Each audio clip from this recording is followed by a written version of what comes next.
Hey guys, I'm FatBuddyCat, and this is my custom vintage mini bike. Well, it looks like we're going to have a little change up right off the bat. I know I said we were going to go over the brake installation. However, the handlebars play a significant role in installing the brakes and making them work. The problem I have with installing the handlebars is that I ordered the wrong size bolt for the neck. The one that is on here is the stock one off of the Fox AM Scrambler. I barely have any threads, and that is not great. We could put like some Loctite or something on there, but honestly, I want to see a different bolt with the same thread as my axle bolt and anything else that's on this bike. That way I'm using the same size wrenches, the same nylock nuts, washers, spacers, anything else. I want it all the same. So with everything put aside and ready to go, we'll take a look elsewhere.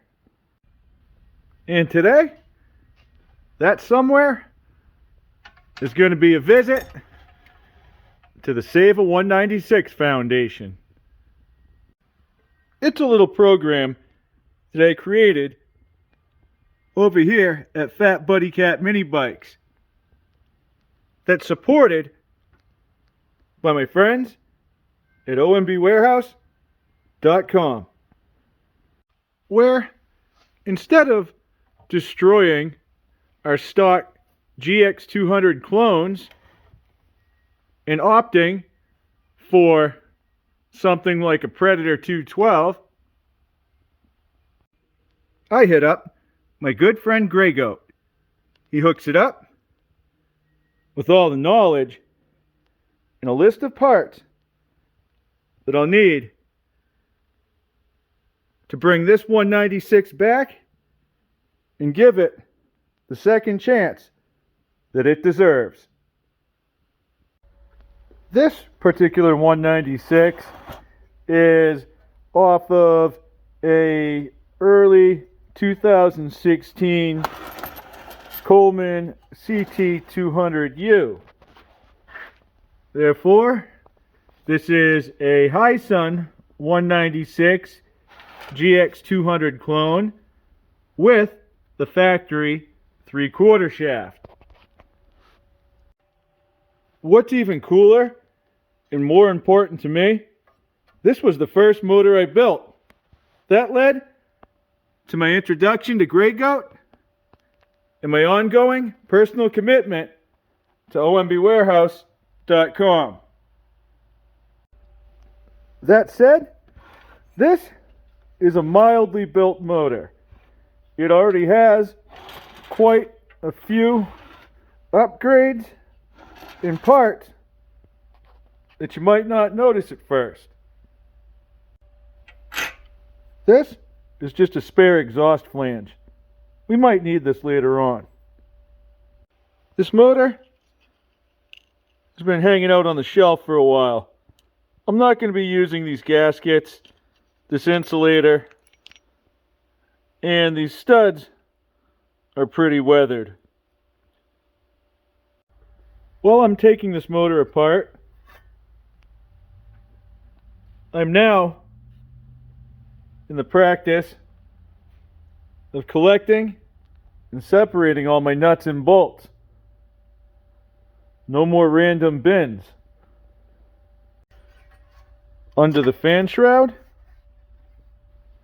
we have the PVL flywheel. We're going to be reusing this However, I have to remove it. I'm using my ARC flywheel puller, and this is my first time. I wasn't really ready for it. I wish I got it on film. You tighten these nuts up little by little, and then right when it gets to that point, it just goes pop. I thought something broke. It didn't. It was just the flywheel separating from the taper. I wish I had this thing a long time ago.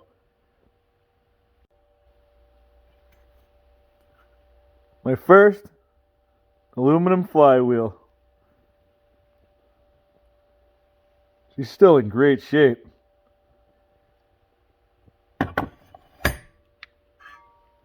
So, is this key. Probably gonna have to bang it out.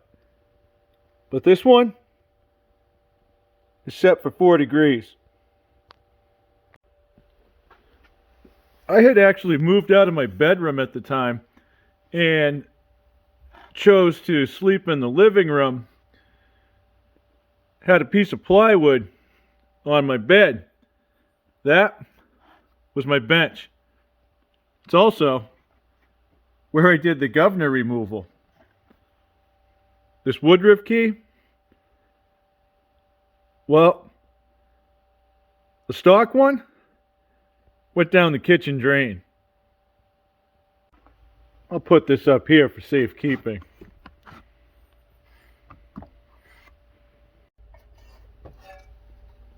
You may have noticed the sticker. Well, Everest Part Supplies is where I got the 14cc head that's currently on this motor.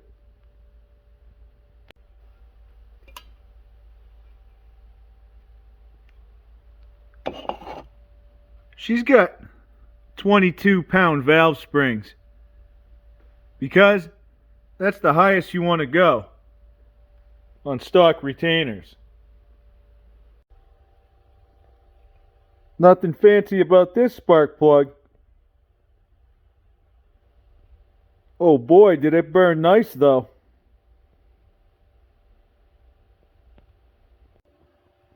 I'm going to let this hang out up here for a while. You know what they say. 2 heads are better than 1. I'm emptying the oil out of this motor.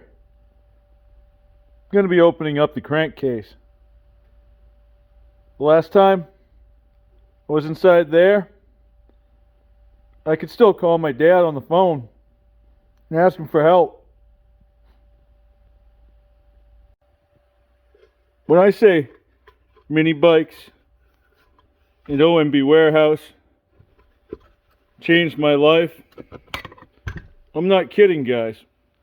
And that's why I approach this community with a big heart and an open mind. This heart is powered by a CS cam. We're going to keep that. Gonna bag it up. Put it back yonder somewhere. I'm going to have to check on these lifters. They are unusually shiny. Since I'm pulling the crank and changing the piston and rings, I'm also going to have to pull out the stock billet rod. I took off the cap and my 2 bolts. Now I can push my rod and my piston up and out. Well, I had to pull the crank first. This piston and these rings were like new. super tight fit. This is a very low hour motor. So the other thing that's in really good condition and like new is that cylinder. Being my first governor removal, I didn't know to bang this gear off the crank. I'm going to take that and the old rod bearings. I'm going to put those right in the trash can. At this point, I'm going to go over all of my parts and select my gaskets. And in the next episode, we're going to put this thing together. Because as always, it's a work in progress. Have a good night, guys. Thanks for watching. I'll catch you on the next one.